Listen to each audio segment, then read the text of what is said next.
Excursions into the Encyclopedia Britannica are always interesting, if not always illuminating. In the 14th edition of this distinguished handbook, there is no entry of any kind under the word soul. It is simply completely ignored. Turning to the older form, anima, by which the soul was recorded by Aristotle, we find no entry under that. Hopefully we turn to psyche to see if this will be more profitable. There is a brief entry under this word summarizing the fable of Cupid and Psyche, containing no intimation or suggestion that the word has any other meaning.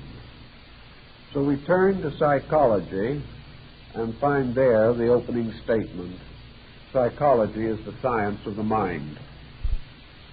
Thus the soul, as we are more or less inclined to think of it, receives no major heading in this work.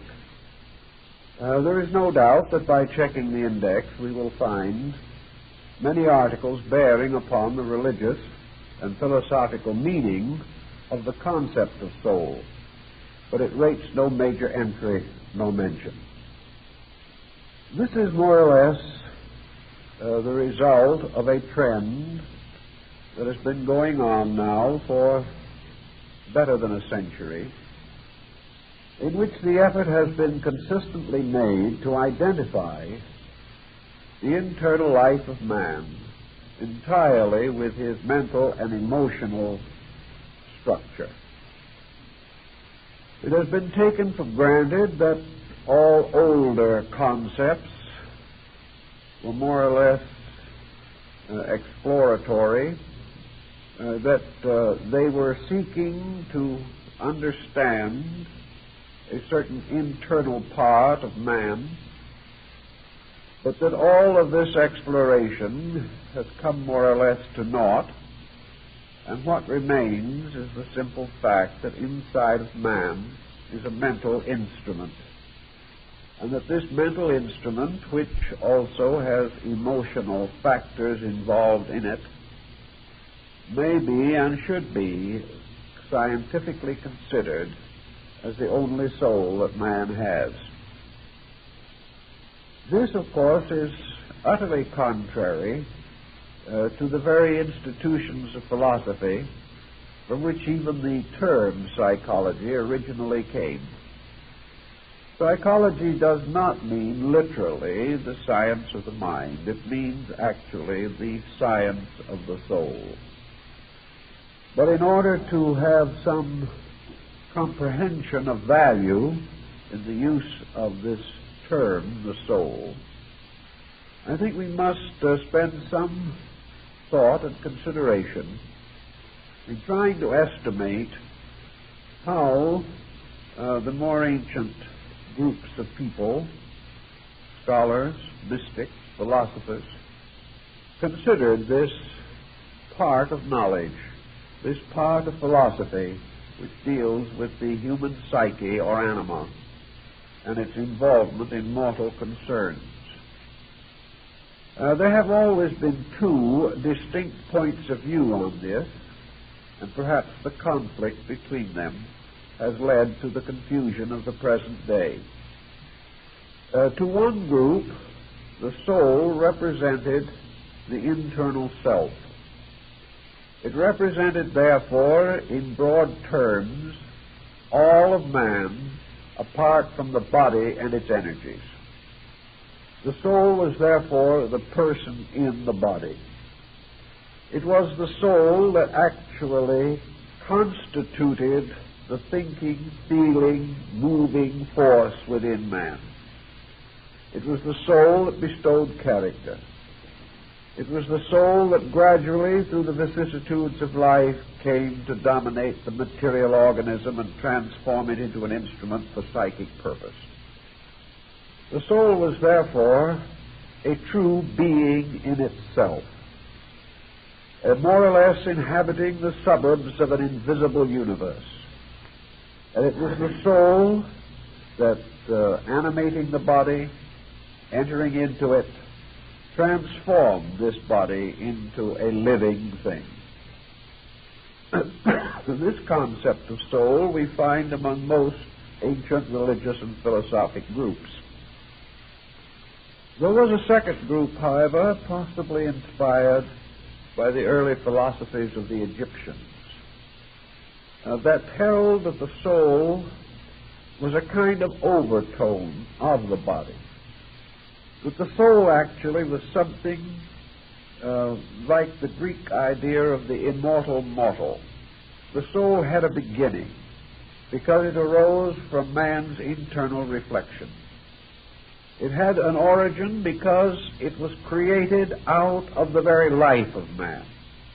But having once come into existence, it became an eternal thing, unfolding and developing from the mysterious psychic seed that had been planted in the structure of nature from the very beginning.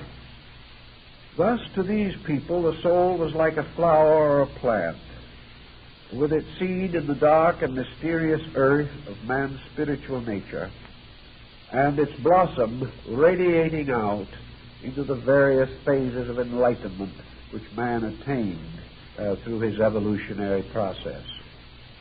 It was the soul that really constituted the body of experience. It was fashioned out of the labors of man. The 12 labors of Hercules contributed to the creation of the soul. And that being in which there was a mature soul, or a soul grown up in wisdom and experience, was a hero, a person of great spiritual endowment. The soul, therefore, really constituted an overself, much in the quality of Emerson's oversoul. But this overself was something that man had to build.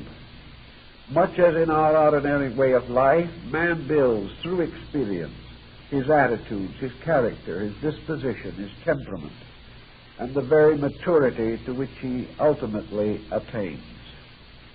The soul growing up in man, therefore, was like a person passing through life, learning as it proceeded, gaining certain lessons, and accomplishing in older years a kind of wisdom, a wisdom arising out of living itself.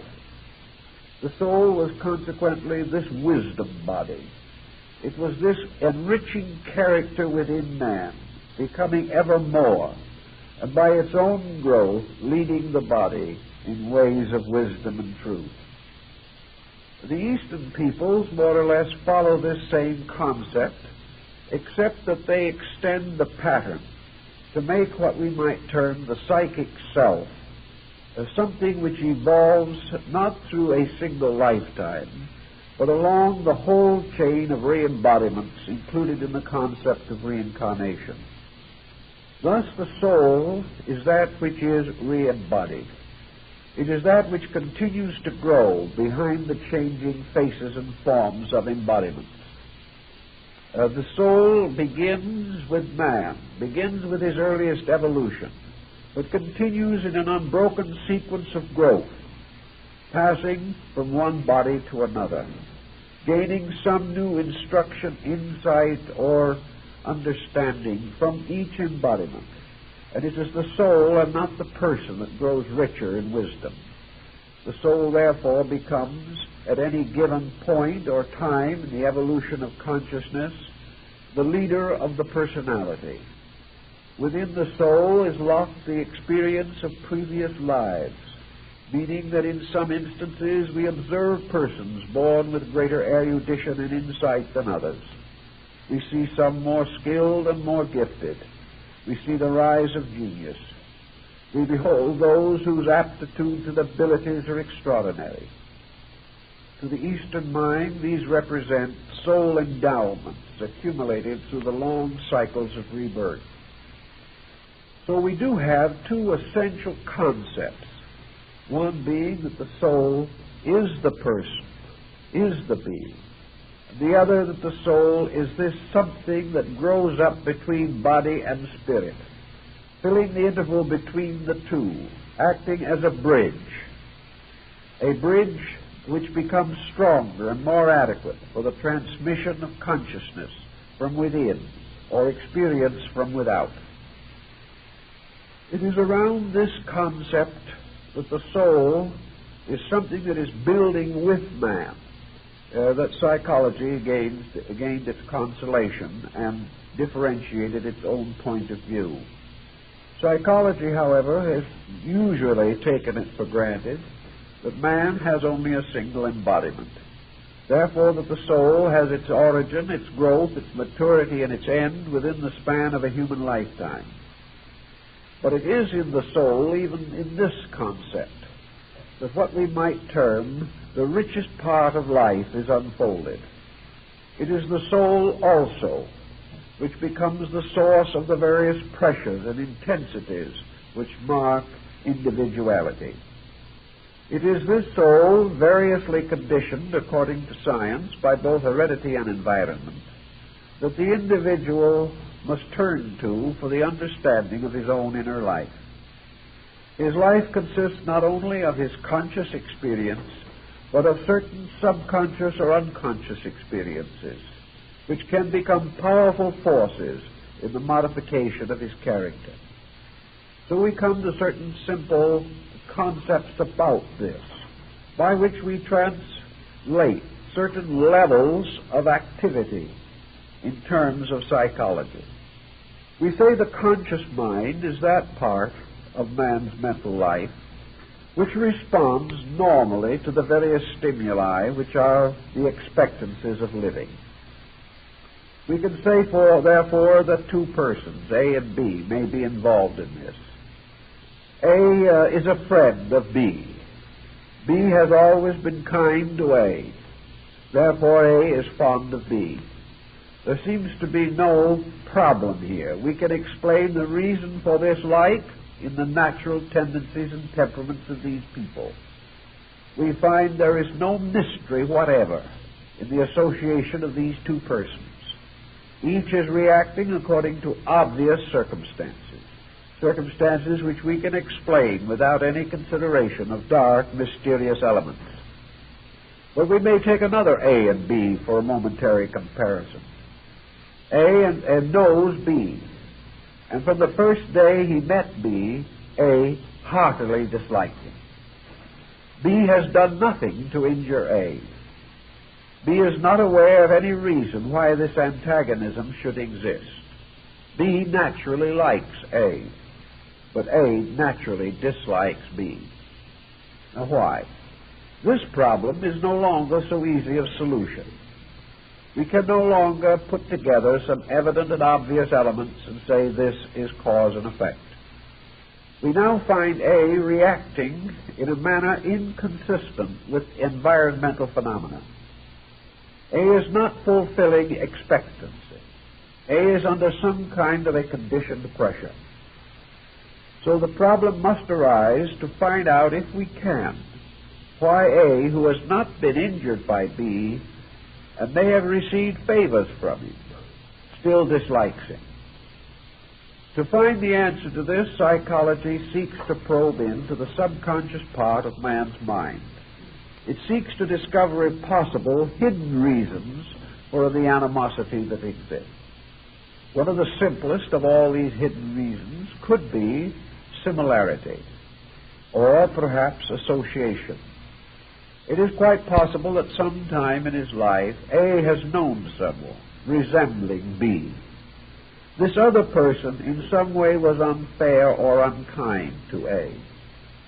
Therefore, when A meets B for the first time, this old hurt, this wound, this unhappy situation is refocused, and A associates B with a previous injury. Thus he naturally has an antagonism which will remain unless he is a big enough person to overcome the subconscious prejudice. Here we see another type of pressure moving less obviously under the surface of A's personality. Out of the study of A's secret pressures, therefore, a certain type of psychology has been developed. It has attempted to discover the reason for unreasonable mental and emotional conduct. To some degree, it has been successful in this, but in some cases it has been almost completely unsuccessful. Also within this area, there is another problem with which psychology has been still less adequate, and that is where it is not a matter of A disliking B, but that A has a deep and wonderful gift for music or art, and B has none of these characteristics. B is comparatively giftless. He is simply an extremely ordinary person. A is an extraordinary person.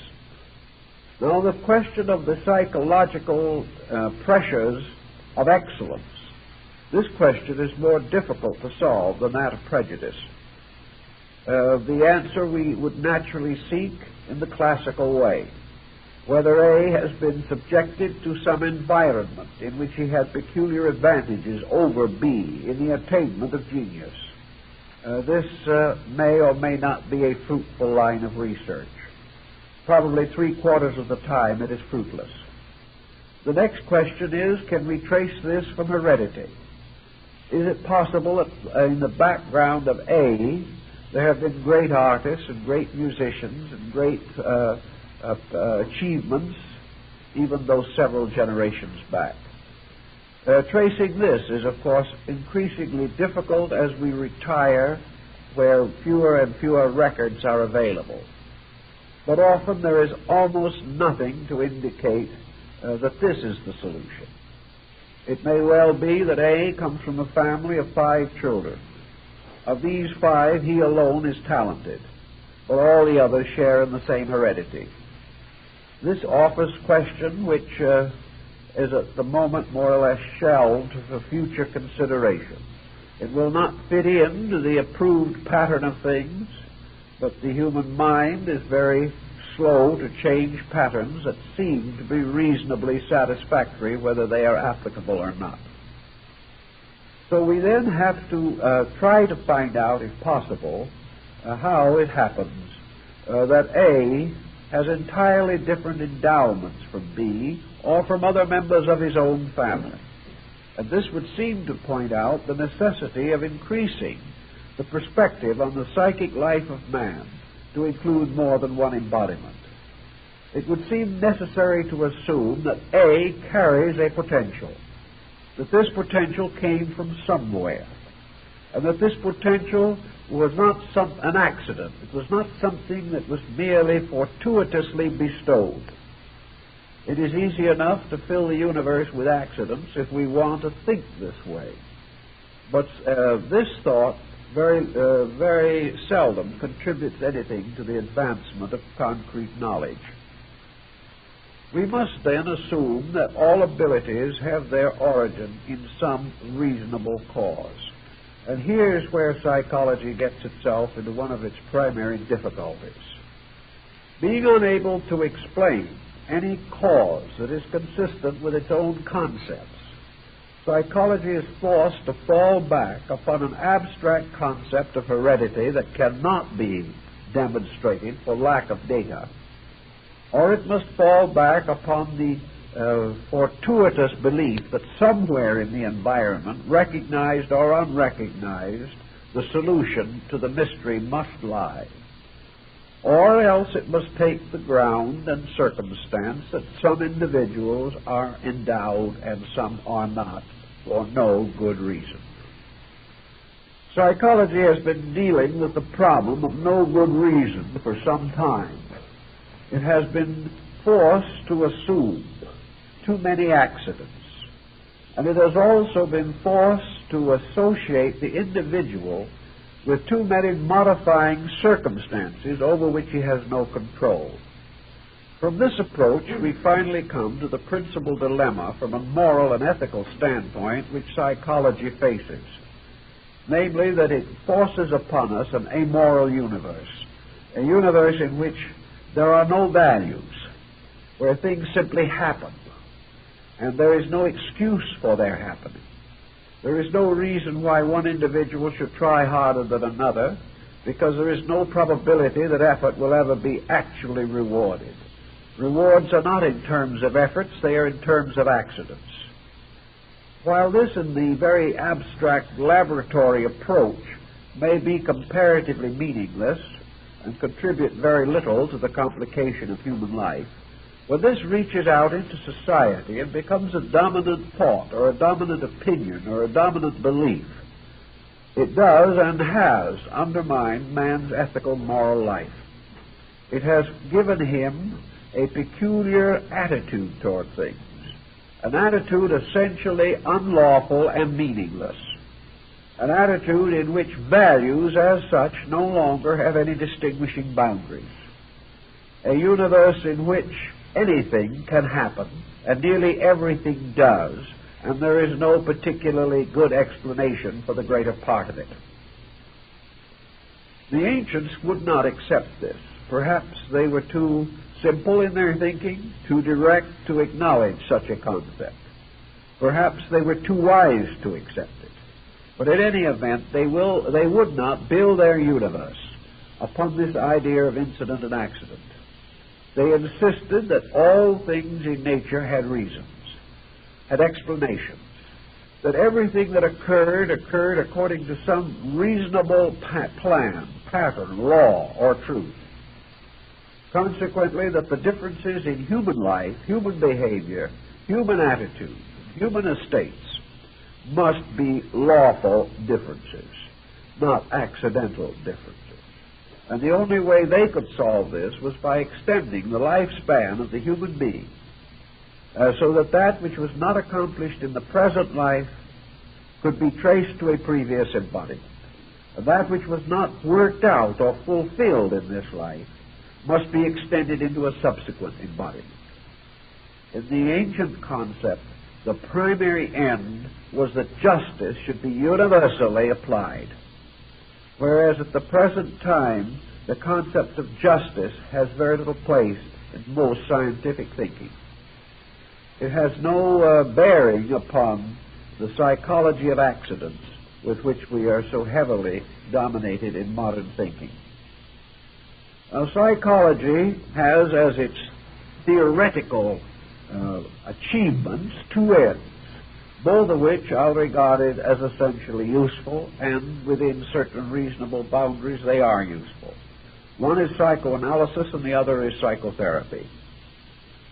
Psychoanalysis is the effort to understand man, to understand the reasons for his attitudes and for the various unreasonable emotions and thoughts that arise in him.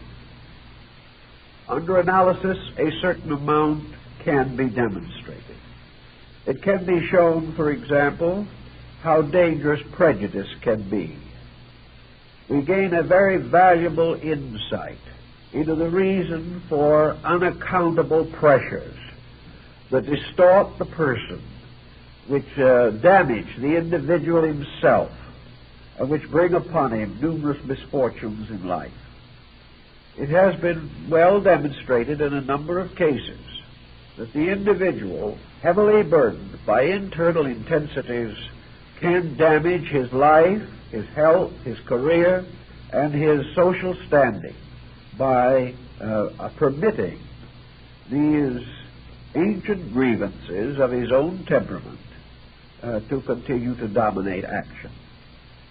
Thus, if the person becomes too pressureful as the result of incidents which occurred in this lifetime, if the individual has reacted badly to all the experiences of life, if he has fallen under the glamour of self-pity, if he has inordinate ambitions, if he is determined to achieve his own ends regardless of cost to others, whatever unnatural, unreasonable, unethical intensity may affect him will certainly bring with it results that are detrimental to his happiness and peace of mind.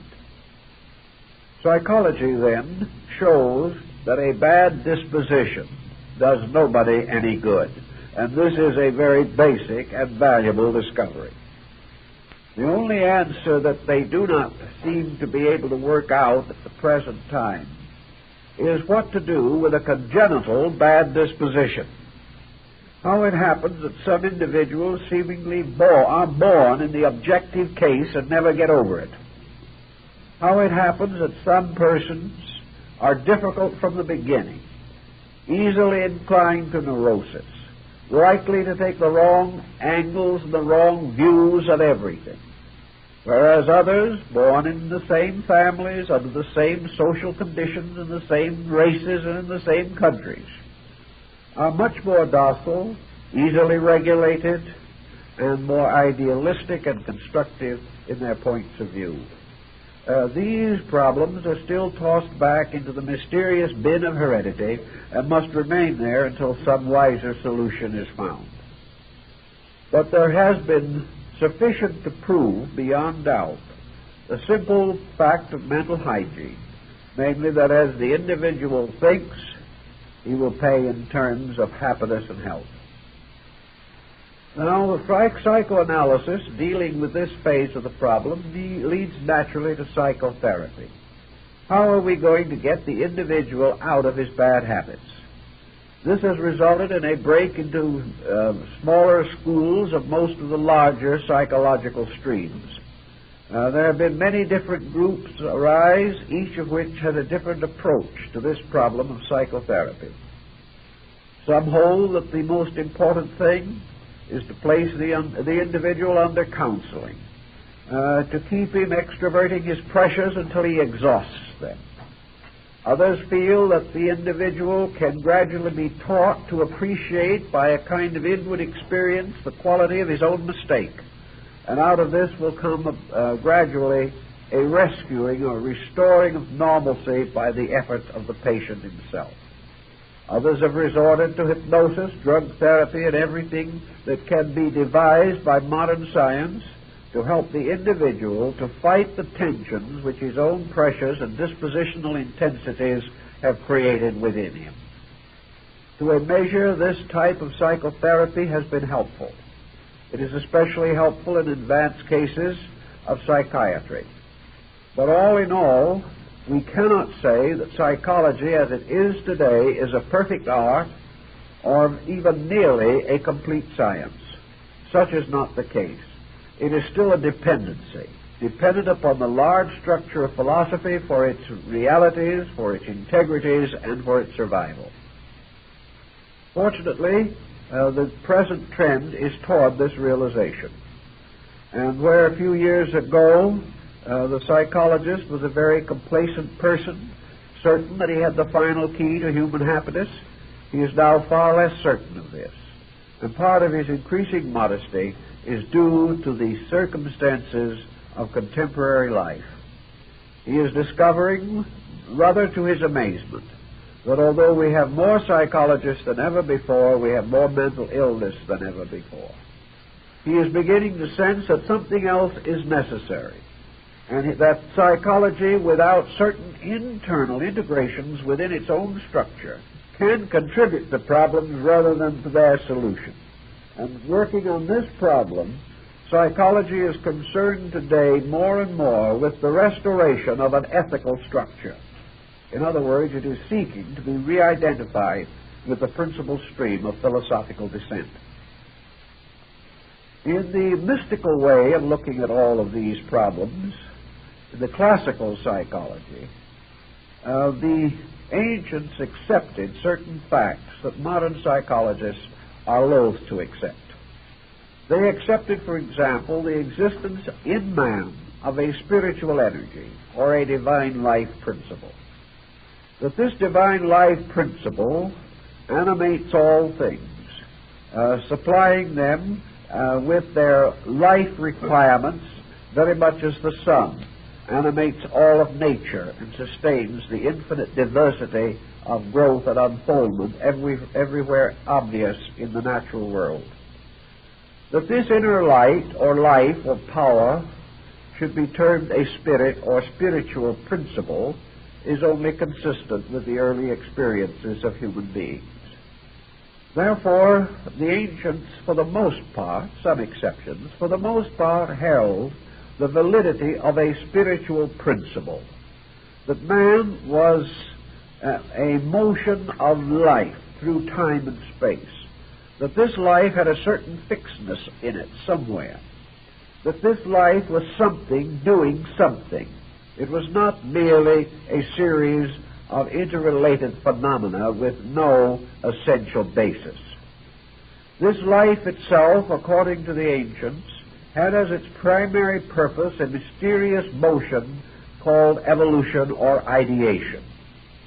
This life, at some primordial time prior to man's ability to restore such conditions in nature, was immersed within a material principle from which it gradually evolved what we call body.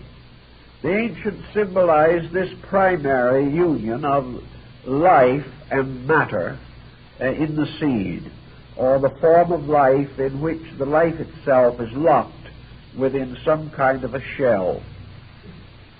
This life, locked within matter, gradually unfolded, gradually strengthened, gradually flowed out, producing the phenomenon of growth. This growth we observe everywhere. We observe it in the growth of plants, of trees, of animals. We see it whenever we look around us in nature. We see things growing mysteriously but majestically, even as the great tree grows from the tiny acorn. And we seem to behold in this nature's eternal process of unfoldment. And according to most ancient peoples, spirit was unfolding through body. And in the process of its own unfoldment, it unfolded the body which it occupied. Therefore, it was the spirit itself that was forever building nobler mansions for its own purposes. The ancients recognized spirit and matter as the polarized opposites of a universal essence or principle. They did not regard matter as something apart from spirit, but as a condition of it. They did not represent or figure spirit as being isolated from matter. Rather, they regarded spirit and matter as the polarities of one eternal agent. And man's spiritual life, descending from the mysterious roots and sources in the unknown, uniting itself with body, ensouled body, and transformed body into a living thing. Body rising from the earth, passing through the infinite diversity of manifestation which we call the evolutionary process, gradually unfolded its own potentials from a monocellular organism into the compound being which we call man. The action of life upon matter caused matter to take upon itself design or purpose. It was as though, as the German mystic Davy says, life placed its seal upon matter. And matter therefore received the impression of this seal and manifested the design, inscription, or monogram that was placed upon or cut into the seal. Davy calls this seal and its impression the signatura rerum. It is the great signature of the divine power. Now, when life seals matter with its monogram or its mysterious heraldic device, the seal itself is called form. For the union of life and matter always results in a compound, and this compound is a form consisting of material elements held into some kind of a pattern by energy. This form, like the mysterious geometry of snowflakes, means that something has crystallized around patterns, around a magnificent geometry of life itself. And the ancients held that man was a compound consisting of this mingling and fusion of life and matter, and that as a result of this mixture or commixture of this chemical process in the universe, man became what we see, what we know, what we experience today. He became an informed or formalized being.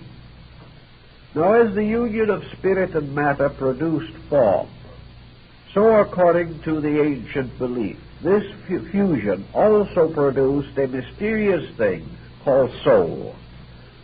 Soul was therefore the invisible counterpart of the fusion of spirit and matter. And then man became a creature possessing a form, possessing faculties, powers, perceptions, reflections, the capacity for meditation and concentration. When he developed the mysteries of memory and forethought and intuition and inspiration, as these powers began to develop within him, they resulted in the gradual development of a new creature. This new creature had a body similar to the bodies of animals.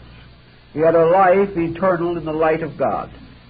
But between this body and this spirit, there was emerging, evolving, and unfolding a mysterious individuality. This individuality was the person. This individuality was man, or manas, the ancient Sanskrit root word for man, also meaning the thinker. Thus man became a living, thinking being. And with his living and thinking, he reacted in an infinitude of ways to the challenge of his environment. We can trace this evolution back to the Stone Age.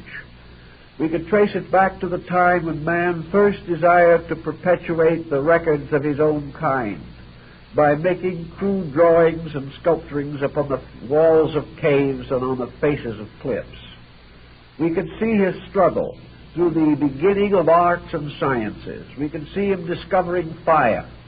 We can find him gaining gradually skill in the hunt. We find him inventing weaving and pottery, little by little advancing himself. Other creatures that we know did not do these things. Some showed rudimentary tendencies to social organization, as the ant and the bee, but they never developed beyond a certain degree. We find man, however, going on and on, not only adjusting himself to the world in which he lived, but gradually developing the abstract faculties of the mind. We find him speculating and thinking about things. We find a religion arising in his consciousness.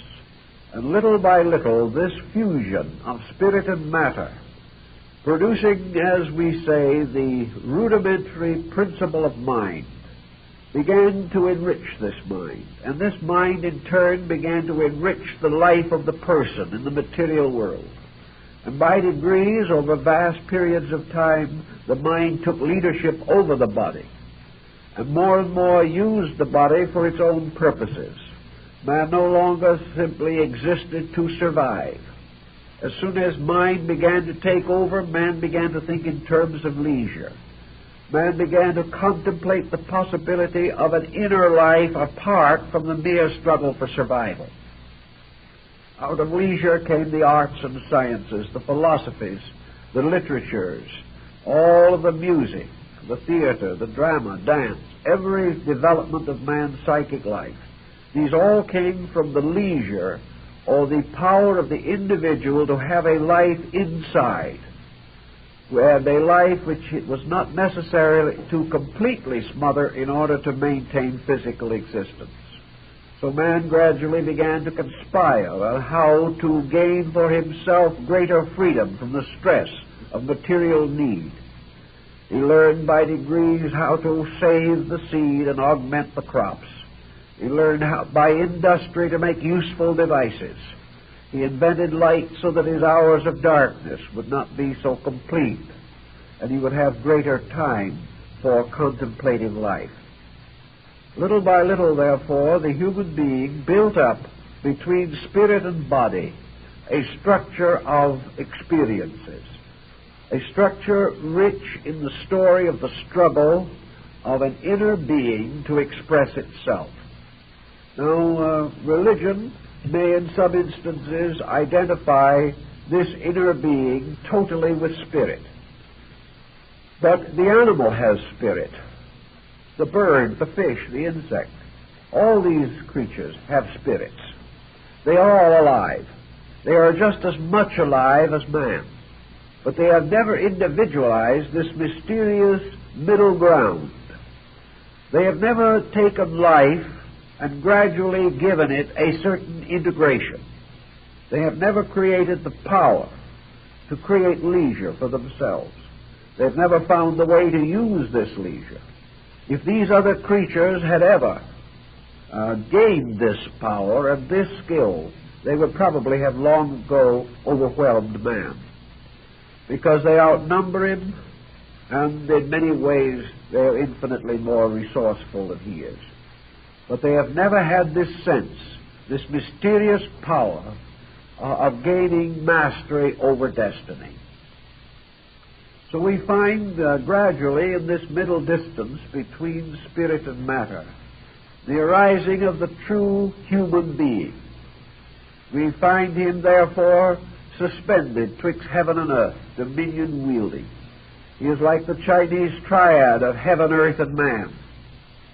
For in man, heaven and earth are locked, and they are also revealed. Man, through his own individuality, is gradually revealing the universe. And in so doing, he is also exploring, discovering, contemplating universal phenomena. Thus the ancients were convinced that there existed this soul in body, that this soul was the highest expression that we have of the manifestation of universal energy, that it was a particular manifestation, that it was a highly personal one. The human soul cannot belong to anything except man. And the human soul could not come into existence until man became a self-responsible agent. The human soul has to gradually gain through experience. The human soul has to react to pleasure and pain.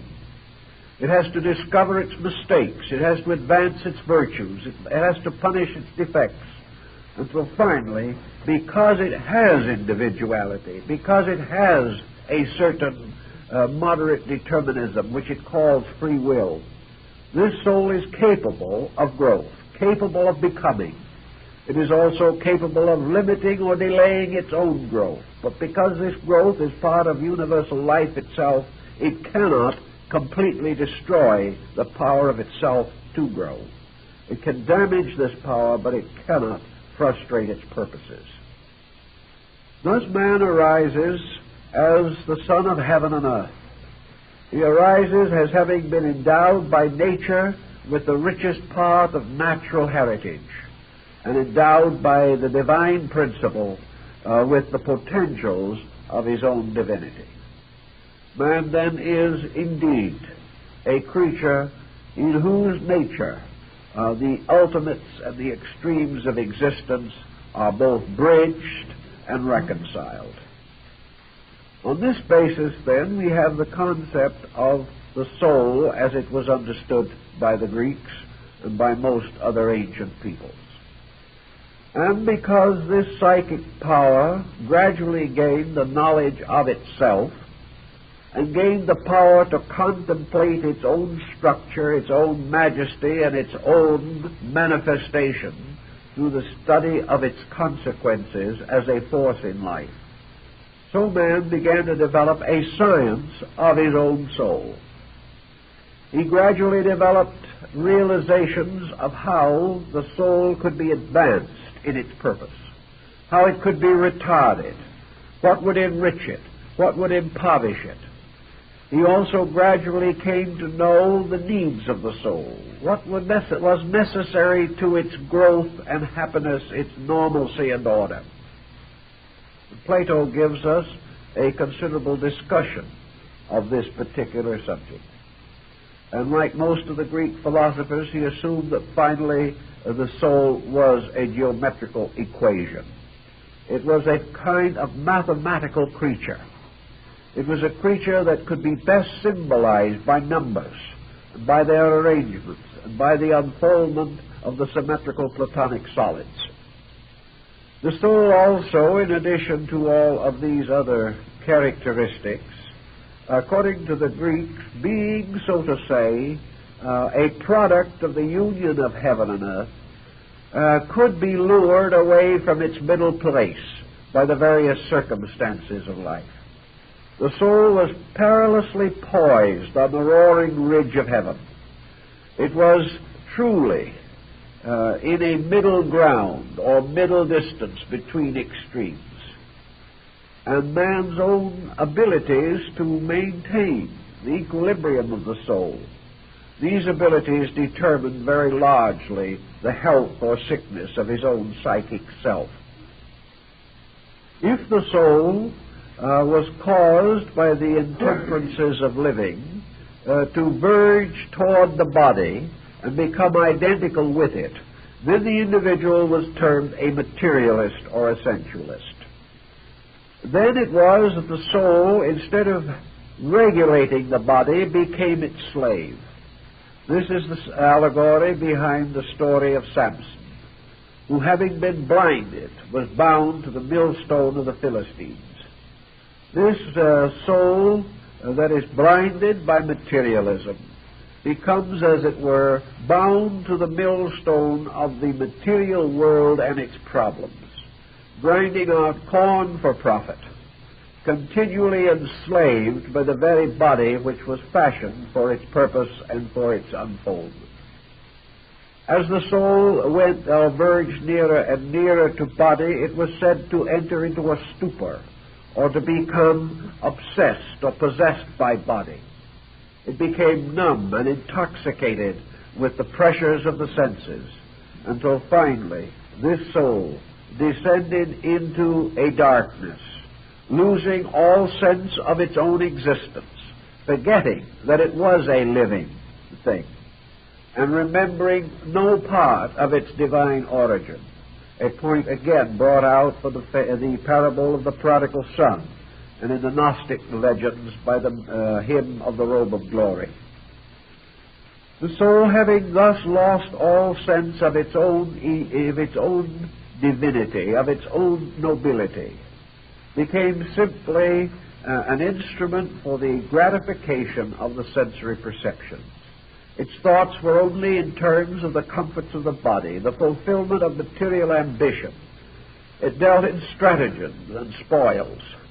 It became a victim of conspiracies, and the mental powers which it possessed were used for tyranny, despotism, and deceit.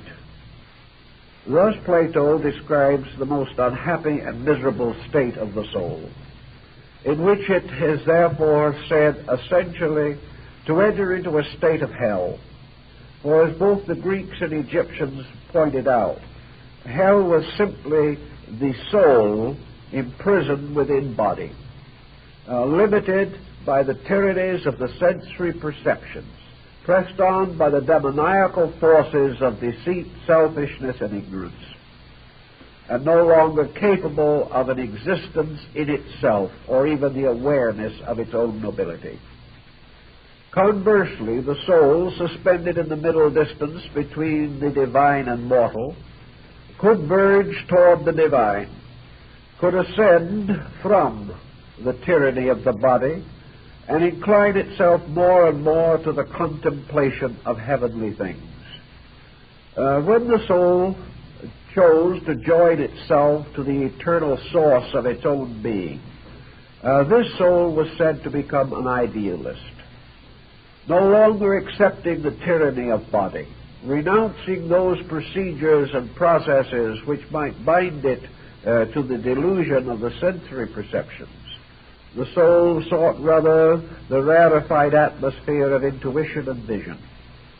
Thus it was, according to the Greeks, that the soul might be raised up or lifted up by a mystery, so that it was no longer locked within a body, that the compound being no longer regarded the soul merely as the mental part of its own anatomy, but rather viewed it as a glorious winged creature, capable of soaring into the very presence of truth itself.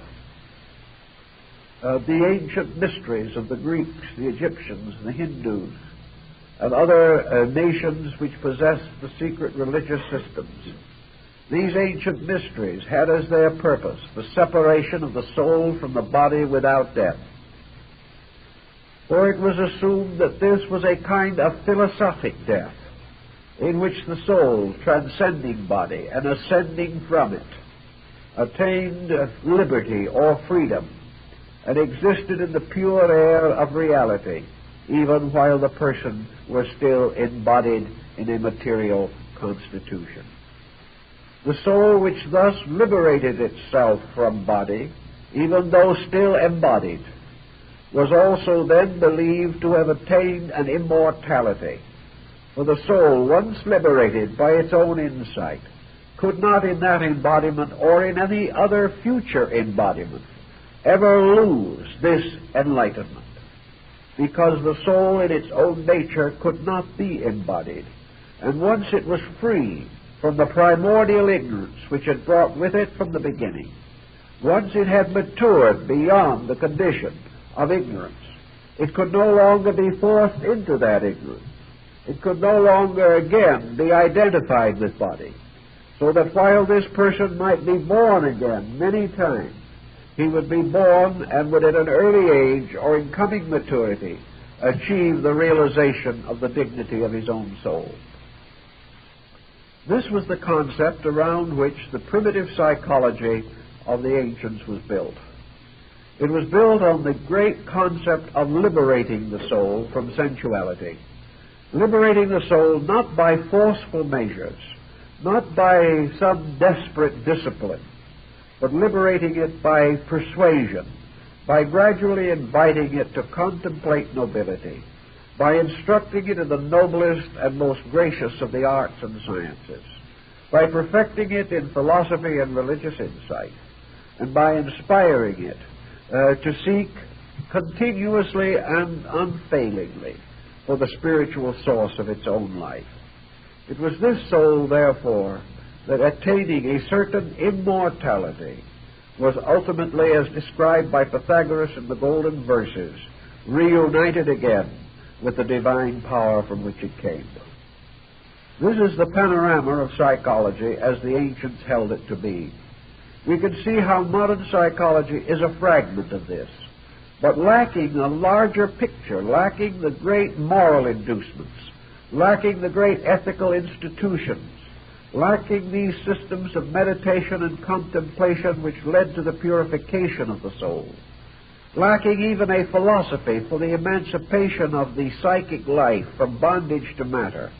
Psychology cannot bring about the final end which it seeks to attain. It must therefore remain forever a partial science, unless it finally reaccepts into itself the full structure of the ancient learning to which it once belonged. Now, in addition to the problem of psychology, we must turn to the next phase of our problem, which is epistemology. The word epistemology comes from a Greek word which means knowledge. And the main problem and concern of epistemology is to discover the nature of knowledge. And this is a question which is of great importance to thoughtful people and no importance to the thoughtless. Many individuals have no interest whatever in knowledge. They accept certain things as knowable and certain things as not knowable, and that is the end. Or they think of knowledge as opposed to ignorance. Knowledge being that which they know, ignorance that which others know. This situation we find everywhere in human experience. There are very few persons, regardless of the inconveniences under which they subject themselves, will admit that they do not know. Yet, actually, if we begin the study of knowledge, it helps to maintain in us an appropriate humility. What is knowledge? Here is a very difficult thing to define. Even the word itself presents great difficulties. For those who are not thoughtful, there are never any difficulties. But at the same time, there are never any results.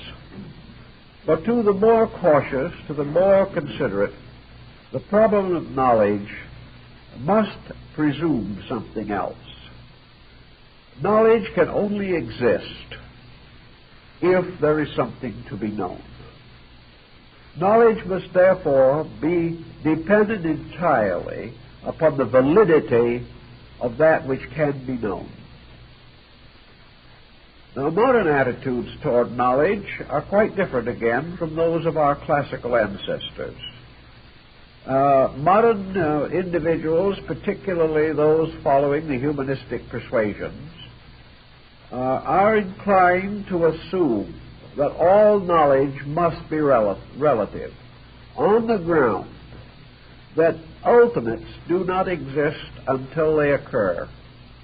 Therefore, there can be no knowledge beyond the condition of the moment, and the condition of another moment must be analyzed at another time. If there is no master plan, if growth is simply a growing up in space, and all growth itself is determined primarily by incident and accident, then we have no ground for more than relative knowledge. We cannot assume that there is any grand plan of existence. If we are therefore to assume that we are making the only plan there is, that there can be no plan apart from us or others of our kind somewhere in space, if space is growing up only because of the pressure of growth within it, is growing up in isolation and by chance alone, if everything has the right to become anything that it wants to be, and there is no boundary except the boundary imposed by the effort of that which is growing, then we have no absolute knowledge. We can only have, we might say, an absolute fact, namely the fact of infinite growth without any supervision of any kind. That this universe is like a field of weeds that will keep on going forever, simply because of the tenacity of the weeds themselves. The classical point of view on this again differed from that of the average modern position. For most ancient nations established a concept of archetypes. They insisted that somewhere in the infinite mind of things, in the eternal nature of the creating power itself, was a plan.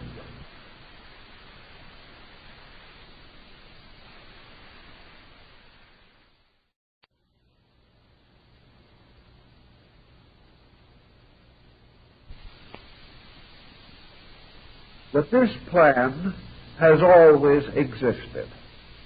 That life is fulfilling a plan. That growth is ordered. That things are growing from something to something.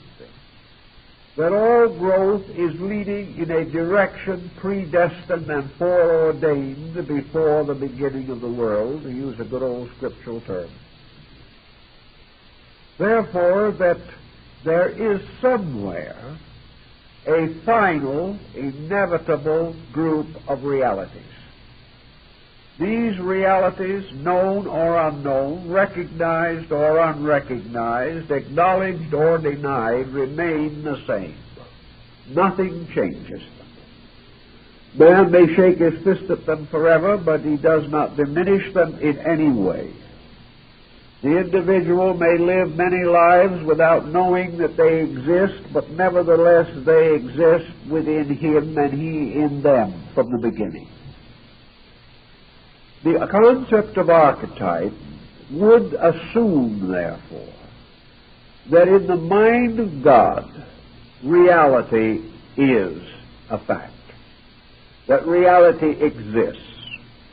Therefore, that in the nature of mind of God abides what we would call absolute knowledge. Now, this is absolute knowledge to the degree that we recognize deity as absolute life. If we recognize deity as a conditioned existence, then we must recognize the knowledge possessed by deity as a conditioned knowledge. But up to the present time, we have never reached a point where we dare to speculate too greatly on this final problem. We have to assume that for us, absolute knowledge is the full and complete knowing of the universal plan or purpose for which we were intended, and for which the universe was created, and toward which both ourselves and the universe are moving inevitably. The moment we acknowledge or accept the fact of a universal, all-including and all-inclusive plan, we then contemplate on what we can know about it. And then epistemology posits the next question. Man is a conditioned creature. He exists with a certain group of faculties. He exists with a certain mental development. This differs somewhat in all persons, but the whole gamut of it, as manifested on this planet by human beings, is a comparatively narrow field. If we divide or create a concept covering the knowledge of the person who knows the least of all men and the person who knows the most of all men, we are still within a comparatively narrow limit of knowledge. That the human being, then, if he is a conditioned being in the process of moving from a present state to a better state, it is assumed that the knowledge that he can possess now is the knowledge of his present state, or at his present state. And that if tomorrow he is a better person, he can tomorrow have a greater knowledge. Therefore, man's power to know unfolds with himself. And that because of this, the individual in this world can never be absolutely certain unless he is absolutely perfect. And as perfection of this measure is a rarity, to say the least, there does not seem to be a superabundance of absolute knowledge. Ethically, we go into the next question naturally. Is absolute knowledge necessary to a creature possessing only finite capacities? Is it necessary that the finite should understand the infinite? Probably it is not necessary. But it is part of man's ambition to overestimate himself, and out of a little knowledge to assume that he is worthy of a greater knowledge. But we do know certain things within the range of epistemological thinking, namely that knowledge can be increased in man to some degree in the course of even a single lifetime. We may say, therefore, that the child who has been to school has more knowledge than the infant.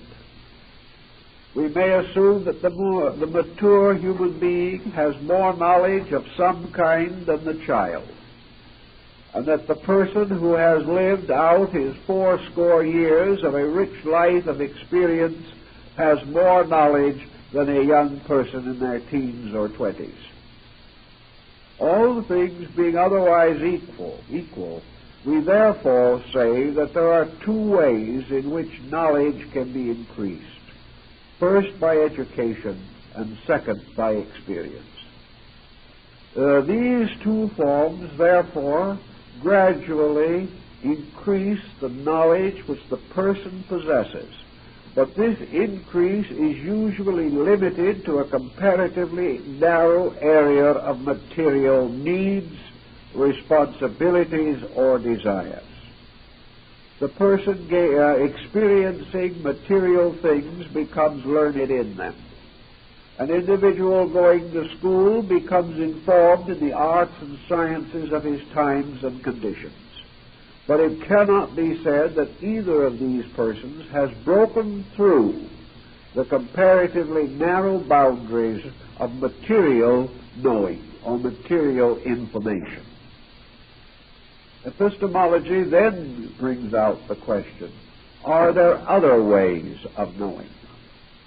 Epistemology does not say that knowledge has to be limited to education and experience, but it points out that these form a simple example of how knowledge can increase even upon one level of activity.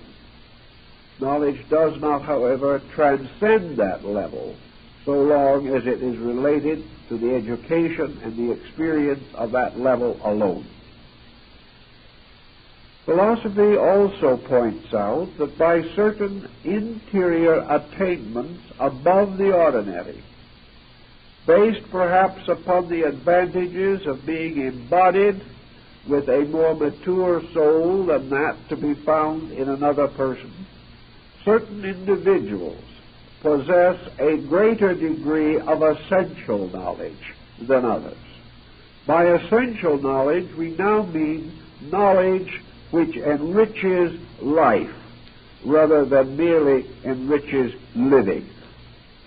And knowledge by means of which the internal and eternal values of existence become more clearly comprehensible to consciousness itself. And the world has produced certain heroic persons, great religious leaders, great inspired teachers, of whom it may most reasonably be said that their knowledge of essential values has exceeded that of the average individual. It may not necessarily be said, however, that even the greatest of these has become all-knowing. Thus we observe that by various conditions, circumstances, or by various means, certain individuals have a larger allotment of essential knowledge. This essential knowledge they have conveyed to others. The transmission of this essential knowledge may be called higher learning. Higher now in the sense of deeper or richer learning. Higher in the sense of being beyond and above the common knowledge which we use in the performance of the various tasks of the day. Epistemology therefore points out that all these sources together may be said to constitute one grand part of knowledge. Knowledge arising from experience, knowledge arising from education, knowledge arising from contemplation and meditation, and knowledge arising from the practices of rational disciplines within the person himself. Now, epistemology says, does this sum up the entire pattern of possible knowing? And it adds one other, a highly controversial factor, namely the possibility of knowledge from within the being itself. Knowledge conveyed or communicated by consciousness directly to the mind or to the outer faculties of man. This kind of knowledge has been termed illumination, the mystical experience, cosmic consciousness, or as some of the older mystical Christian writers called it, knowledge which is inspiration, or perhaps knowledge which is bestowed by God. This type of knowledge, epistemology acknowledges.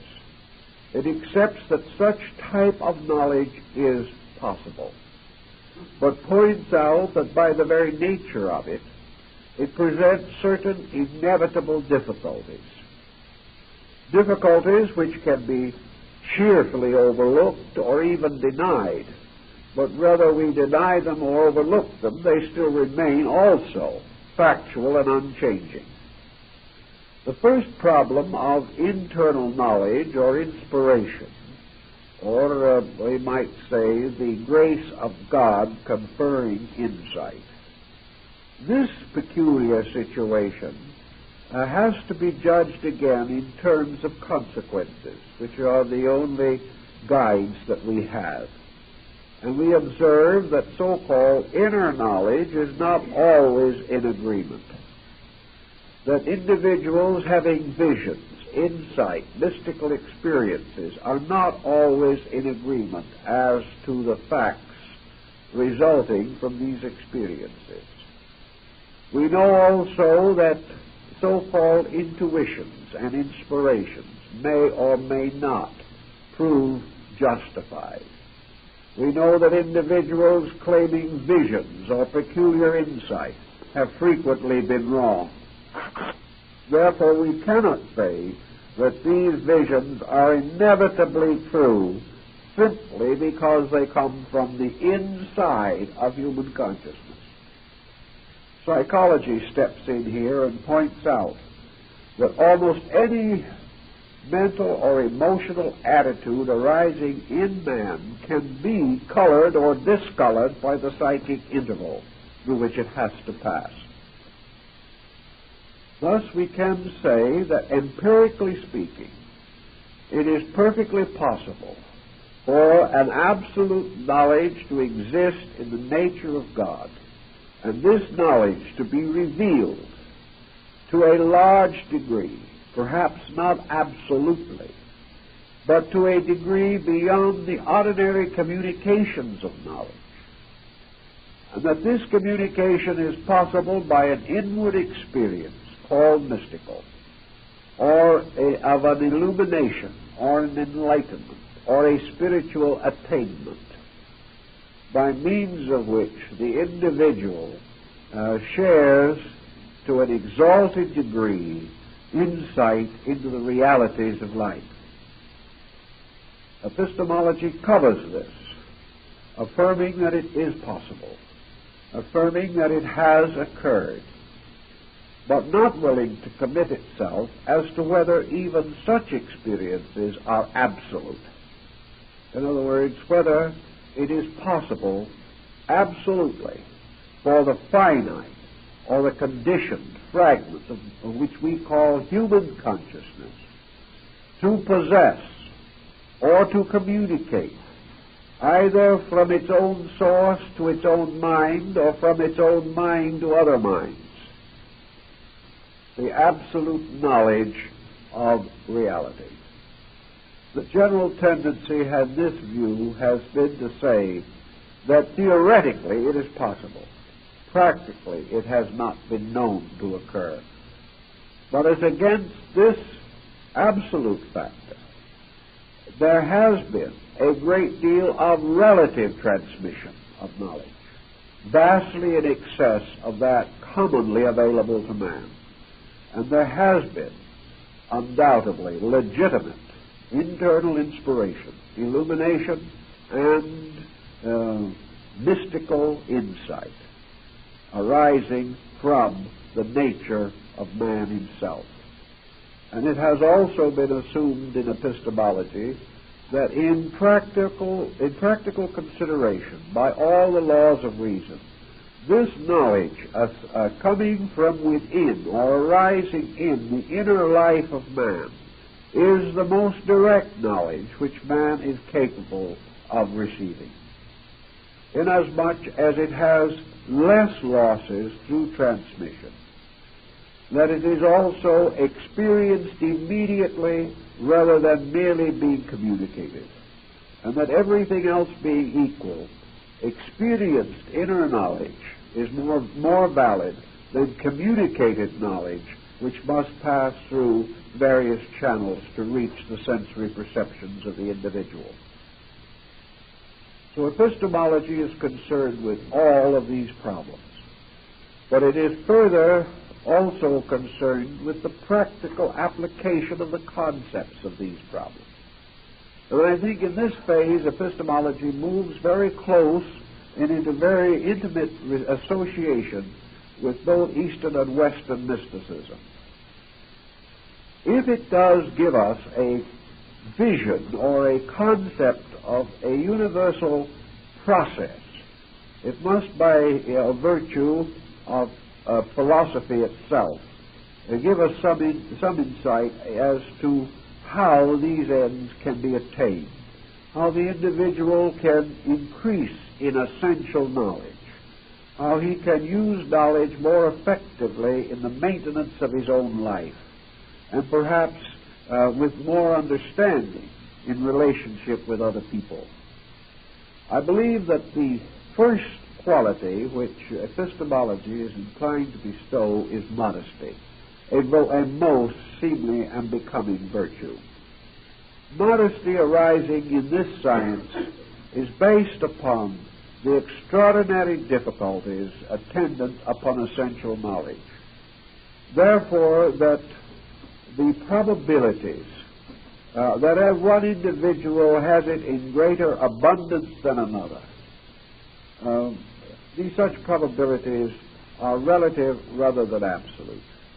Epistemology teaches us, first of all, not that others are probably wrong, but perhaps that we ourselves are probably wrong. That we cannot dogmatize. That the individual who makes unconditioned, unqualified assertions of abstractions is not true simply because he makes such assertions.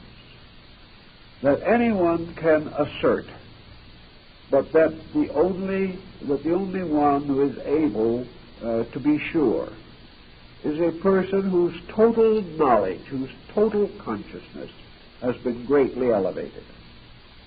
In the Western systems, the mysteries sought to communicate the laws of such elevation. And in the Eastern mystical systems, Buddhism, Vedanta, and Yoga have attempted to achieve the same end. All knowledge, whether it comes from inside or outside, is subject to the damage wrought by the psychic integration or disintegration of the individual.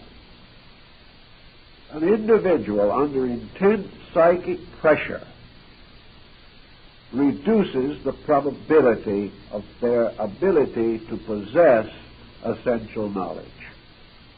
Regardless of what they know, the pure stream of knowledge is disfigured by their own intensity. An individual in whose nature hatred or greed or avarice or intemperance or intolerance strongly exists, such a person is incapable of a clear channel for the dissemination of essential knowledge. Knowledge cannot escape the contamination of the instruments through which it passes. Therefore, a knowledge which in its substance and in its essence may be beautiful is profane to become a tyrannical error if the instrument through which it passes lacks grace of spirit and insight and tenderness and gentleness and charity. So it was assumed by all ancient peoples that the most important of all channels for the communication of knowledge is the internal channel. That knowledge is communicated, essential knowledge, most directly between consciousness and the mind, and finally through the sensory perceptions of the individual himself. But what we call the psychic focus is therefore the point where knowledge, moving from its invisible causes, flows into visible expression in some form. Either it is put into thoughts, or into words, or into forms and colors, or into formulas of one kind or another. But this knowledge is always moving through the psychic integration of the person. And if this integration is poor, the consequence must be inadequate. So the ancient system sought to purify the channels of this communication. It was assumed that if the individual was able to completely disentangle self-interest from knowledge, that he would be in the most favorable condition to possess true knowing. If, however, self-interest of any kind existed, it threatened the integrity of essential knowledge. Thus, while knowledge from within is the most pure in principle, knowledge from the outside is often the most effective in practice. For example, the individual, under the normal conditions of life, may never be able to intuit or gain from within himself as clear a concept of knowledge as he can read from Socrates. Not because he couldn't, but because he lacked the integration which made possible the communication of this knowledge. He even lacks the thought forms by means of which he could embody this knowledge in practical ideas. He lacks the ability to rationalize the very impulses of knowledge that might come to him. Therefore, while it is true that the mystic, in a pure state of subjective insight, can receive a pure stream of knowledge more clearly, more intimately, more immediately than he can ever receive it from the outside, this is not true of the average person. It is not true of the average person because he lacks a trained instrument. Now, we may say that when someone like Socrates puts his thoughts into words, and these words are translated into another language, and we finally read them, that there have been many opportunities for errors to creep in, that we are far removed from even Socrates as a basic source of knowledge. This is true.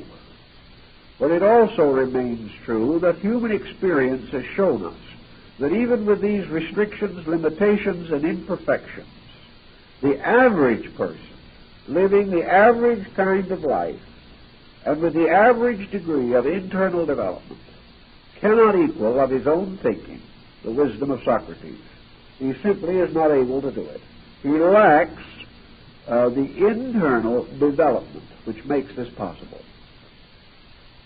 Therefore, it is sometimes better for man to choose a good teacher from the outside until he is able to integrate his own psychic organism, until he is able to find that perfect temperance of the soul, which the ancients call the climate of enlightenment. While this individual is subject to temper fits, depressions, spells, and attitudes of an intemperate nature, is burdened with innumerable fixations and problems of this world, has solved none of the immediate and environmental situations that confront him every day. Such a person is in no condition to receive a pure stream of inspiration. Now, the answer to that one also presents another question in epistemology, namely the experience that we sometimes seem to have, as in the case of Paul of Tarsus, where an individual with practically no known virtues was the recipient of a divine revelation, and that Paul received the vision of Christ when many of the most pious and sincere of the Christ followers never had any such vision given to them. And yet Paul at that time was on his way to persecute the Master. I think the answer to this has to lie in a chemistry which we cannot solve in a one-life theory. The experience that came to Paul came as the result, undoubtedly, of a long previous record of karma. Actually, Paul was a sincere man. He was doing what he believed. He had not apparently in this embodiment at that time reached the point in which he could transcend the material elements of his personality and receive the full psychic maturity which he had brought with him from a past life. Whereas man matures physically and intellectually, say around his 21st year, the average person does not mature psychically till they're at least 30. Therefore, Paul had not picked up his own insight. He had not revived the pattern of his own previous merits as they had been built up. And it was when he received this maturity of his psychic life that he suddenly realized his mistake and repented of it genuinely and sincerely for the rest of his life. But even prior to that, I think the records all indicate that he was a very sincere person doing that which he believed to be right. And this was important in his karma. Now, in the same way, under certain conditions, individuals who apparently have very little claim to spiritual maturity have apparently had authentic spiritual revelation. Epistemology faces this problem also. It points out certain conditions which can arise within the life of the individual, conditions which have to be lawful even though we cannot fully understand them. One of the problems that seems to play a factor in this is that very often psychic or mystical revelations are found among comparatively simple and untutored people. This may be partly due to the fact that these individuals have not developed the tremendous materialistic intensities which dominate the life of other more sophisticated individuals. Therefore, the simple, the meek, those of extremely humble nature, seemingly are peculiarly suited to receive visions and mystical experiences. Perhaps it is because these simple people have very little selfishness in them. They have never really thought of building a tremendous personal sophistication. I think that was true of Baby, a very simple, pious man who never for a moment questioned the simple faith that he held. He tried to live it. He lived a simple life as a shoemaker. And perhaps by his very detachment from the illusionary pressures that mark more sophisticated existence, he was an available channel. And this availability, again, probably goes back to psychic maturity at a past time. Altogether, in all probabilities, where illumination or the mystical experience seems to strike a person whose qualifications are not obvious to us, I think we have to recognize with the ancients that these things rest with a karmic law that goes back over a very long period of time. And that the working of this karmic law may or may not be obvious to anyone studying merely the external personalities of these individuals. Epistemology also goes into the nature of essential knowledge as to what it is. What is the most essential knowledge that we can conceive of? And I think the only answer that we can positively say to that is that the most essential knowledge is to know that there is a universal or divine plan. That essential knowledge is to know with absolute certainty the power that governs the world and the purposes of that power. From that point on, all growth lies not in knowledge but in obedience. And knowledge must be the basis of enlightened obedience.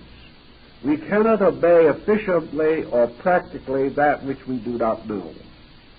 This is the excuse for knowledge. This is why epistemology is important, is that it must provide the individual with the facts needed for the direction of his own conduct in action. If this knowledge is not available, then the individual cannot direct his own life. So the nature of knowledge, the possibility of the attainment of knowledge, and the substance of that to be known, all of these become moral forces in the life of man in his evolutionary growth. Today, we have very largely theoretical knowledge. Therefore, we have many beliefs that are accepted but are not known. We have some beliefs that are acknowledged but not vitally followed. simply because the individual has not experienced any vitality in these beliefs. As a result of this alone, we have hundreds of millions of nominal members of religious groups who are not practicing their religious beliefs. They may to some degree be trying, but there is no energy in this. There is no libido behind it, because this doctrine, this creed, this code is simply something that has been imparted to them. It is something held in common by many members of a sect. It has never been vitalized by any internal experience. It has never taken on the form or quality of essential knowledge.